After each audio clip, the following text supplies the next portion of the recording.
O Comitê Interinstitucional para a Prevenção de Acidentes de Trabalho e Doença Ocupacional se reuniu no TST. Criado no dia de maio, o grupo discute agora políticas públicas a serem adotadas para garantir segurança e saúde aos profissionais. A função do comitê é propor, planejar e acompanhar os programas e ações voltados para a área de prevenção de acidentes no ambiente de trabalho.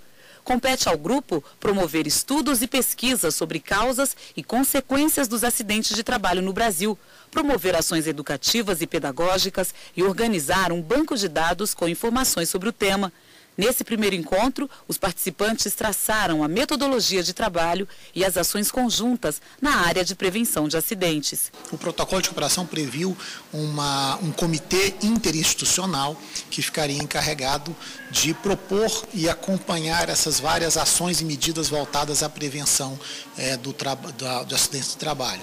De início, duas prioridades foram destacadas pelo comitê: acelerar o processo de ratificação da Convenção 187 da OIT, que estabelece medidas para promover a segurança e saúde no trabalho, e dar efetividade ao artigo 14 da Convenção 155, que prevê a inclusão das questões de segurança, higiene e meio ambiente de trabalho em todos os níveis de ensino e de treinamento. Todo estudante ou vai ser trabalhador ou empresário ou vai lidar de algum modo no mundo do trabalho. Recebe essas informações previamente, a mentalidade dele já será diferente. Da mesma forma que se estuda meio ambiente, se estuda trânsito, se estudar o mundo do trabalho.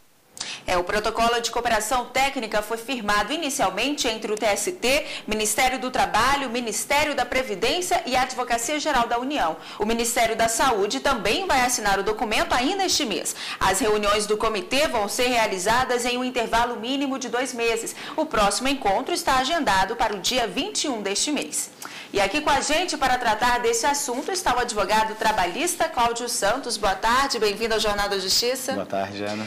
Bom, como nós vimos agora na reportagem, a convenção da OIT 187, se eu não me engano, ela trata de medidas específicas para a saúde e contra acidentes, para a defesa do trabalhador. Agora eu queria que o senhor me explicasse quais medidas seriam essas. A Convenção 187 da OIT, uma norma internacional, ela ainda não foi ratificada pelo Brasil. Mas, mesmo assim, o Brasil tem que fazer relatórios periódicos para a OIT sobre a aplicação dessa convenção e sua possibilidade de ratificação. Ela prevê que devem ser adotadas medidas, sobretudo em ambientes tripartites, onde participem empregados, empregadores e o governo, para adotar medidas que previnam acidentes, que evitem doenças ocupacionais. Enfim, todas as matérias que tratam de segurança e medicina do trabalho devem ser procurada por parte dessas partes do governo, trabalhadores e empregadores, uma forma de resolver este assunto que é muito crítico no Brasil, né? Nós temos muitos acidentes de trabalho. E o que a Organização Internacional do Trabalho busca, então, garantir aos trabalhadores? Ela busca um meio ambiente de trabalho saudável. Todas as medidas do governo, dos empregadores e os próprios trabalhadores se conscientizar disso, que eles precisam de um meio ambiente de trabalho saudável. E para isso, várias normas, várias regras de segurança e medicina do trabalho devem ser implementadas. Nós já temos no Brasil uma legislação ampla, uma farta regulamentação sobre esta matéria. O que a Convenção preconiza é que deve ser feito mais, sobretudo com um diálogo tripartite, porque são as partes interessadas em prevenir, em evitar, em coibir os acidentes de trabalho. Pois é, e o que é considerado acidente ou doença de trabalho?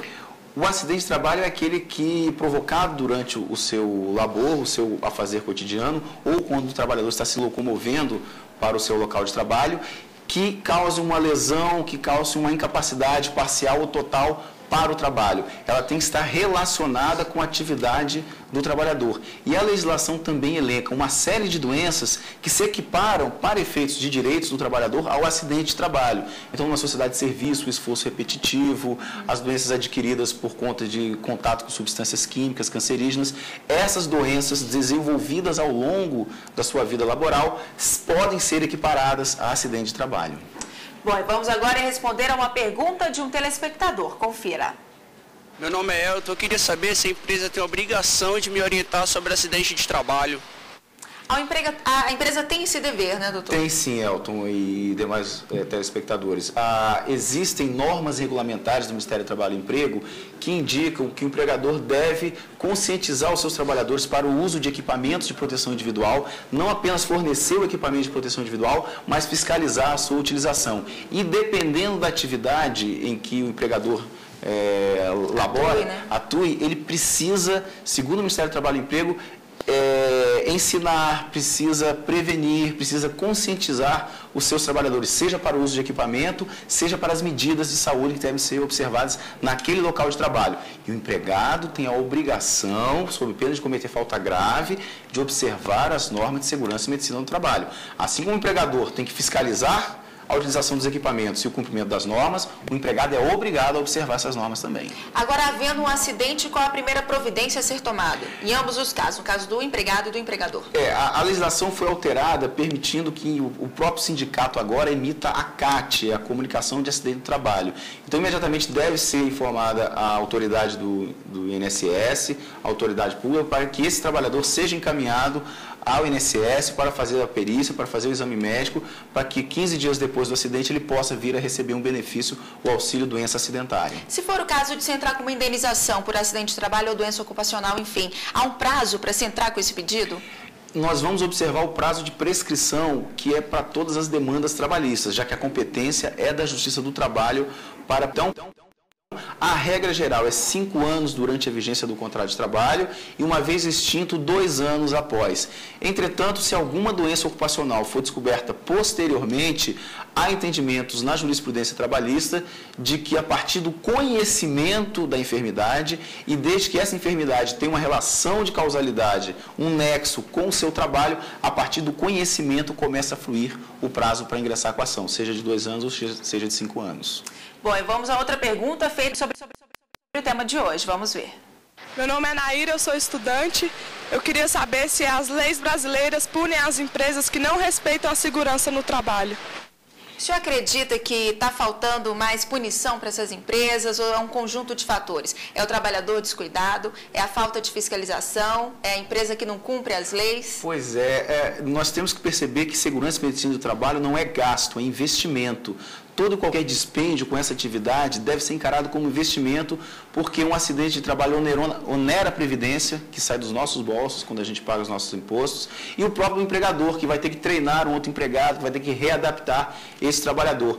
E no caso específico da pergunta da telespectadora, do estudante, há previsão na lei de estágio, a lei atual de 2008, que não há vínculo de emprego entre o estagiário e o tomador do estágio. Entretanto, há a obrigação legal de que seja feito um seguro para esse estagiário. Então, quando se contrata um estagiário, tem que se fazer um seguro exatamente para prevenir esses infortúnios que porventura venham a acontecer. E no caso do trabalhador que não é CLT, ele tem algum direito com relação ao acidente ou doença ocupacional? Desde que ele seja contribuinte facultativo, como autônomo, ele vai ter direito a esse benefício, desde que ele seja contribuinte. Caso contrário, não, ele tem que estar coberto, amparado pelo INSS. Caso contrário, ele não terá direito.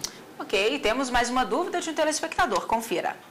Meu nome é Lilian, sou vendedora. Gostaria de saber se o Brasil é obrigado a seguir as normas de segurança adotadas em outros países. E então, como é que fica essa questão? Pois é, nesse caso específico, o órgão que legisla para toda a comunidade internacional é a Organização Internacional do Trabalho. Então, o Brasil, ele, por obrigação da Constituição da OIT, ele tem que pegar as convenções que são aprovadas e submeter a aprovação no nosso ordenamento jurídico.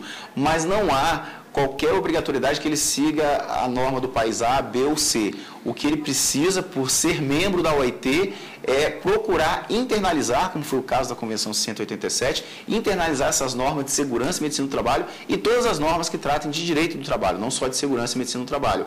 Mas não há que se falar em copiar uma ou outra legislação de país estrangeiro, mas sim esta norma internacional que é destinada a todos os países, desde o Afeganistão até o Zimbábue, passando pelo Brasil, enfim, por todos os países que fazem parte da OIT. Uma pessoa que trabalha em uma empresa brasileira, mas fora do país, está sujeita a qual legislação?